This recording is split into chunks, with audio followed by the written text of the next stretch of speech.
Okay, everyone, Scott J. Way from Crucible Custom Props, Nerf Works Lab, and all the forums here. Today we have another really cool build. This is Boba Fett EE3 from Empire Strikes Back.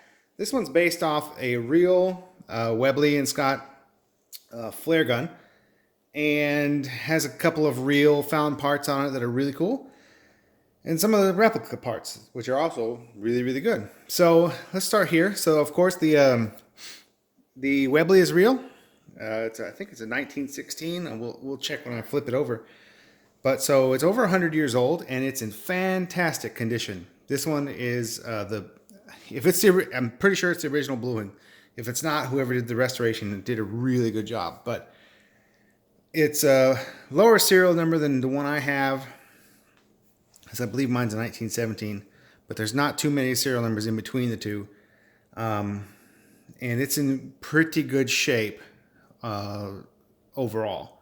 Really nice piece. Of course, nothing is permanently altered to it, nothing to damage it whatsoever. These are Portumic, what do you call it? Clamps here, and Portumic replica MPP insert, and then some Portumic AM aerial plugs right here. Now the real found parts are of course the Molex, which you can still get new. They're identical to the old ones. They come white, so I had to dye them black. Then this is a Milbro scope. So on mine I have a Hunter, and this is the Milbro. So those are the only two, based on some of the research someone did on the dented helmet. These are the only two that it could really have possibly have been, as far as we know. So it's either this one or it's the Hunter that the original one was. And so, there's down to that much error there. So it's probably close to the original scope as well. These are cast pistons, but they're identical to the originals. So dimension wise, everything's the same. These are fitted with magnets, much like the one I did for Nick and mine. So they can come off and they won't damage the Webley at all. This is the newly made safety switch that Andy Morgan had on run on the RPF. He bought pretty much the remaining stock of that company, was not going to do them anymore. So they made a final run of them that he organized a group buy of, and this is part of that group buy. The ones I have on mine are vintage. They're found in switches. Yeah, but they're identical, so they're exactly the same. So it doesn't matter if they're new or they're actually old; they just look exactly the same. But so that's the real part as well, and that's pretty much it. It's all to it. Oh, and this is a Portumic strap, Webley strap, which is really nice. It's done really well. It's got brass hardware.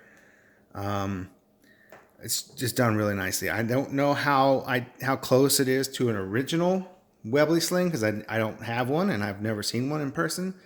But if it's a pretty good approximation, I bet it is. It's really nice. It's nice and thick and it's done well. Nice job there. So let's take a look at the other side. There's not much to it. Now on mine, I elected to do the, let me move it down this way so you can see. The stock, an extra AM aerial plug. So I have 4 on mine, but this one, now I haven't seen a picture, but most people say that there's only one on this side and not one here. So, and they are mismounted. The safety plug, the safety switch thing is in this orientation on this side for sure, because I have photo evidence of it. And it was this way on this side. However, around the time of the carbon freezing chamber scene, it must have broken off or something that was re-put on in the orientation that it is on the other side. So yeah, and this one is a 1916 model. So it is in fantastic shape for 104 years old.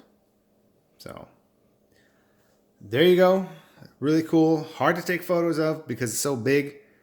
We got a really overcast day here in Texas, so the lighting is not so great today.